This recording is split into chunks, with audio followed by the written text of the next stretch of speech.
এখন বাজে ঠিক সন্ধ্যে 7:30। তাই ভাবলাম আর দেরি করে লাভ নেই, এবার রাতের খাবারটা খেয়েই নিই।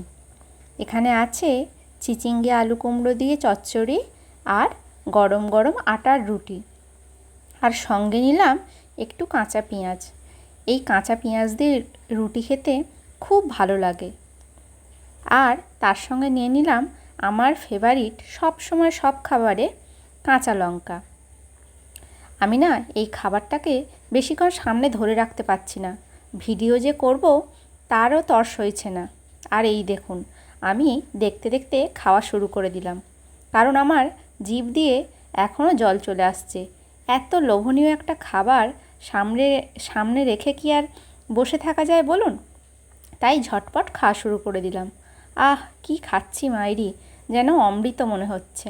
আর কাঁচা লঙ্কাগুলো ঠিক তেমনই ঝাল ছিল।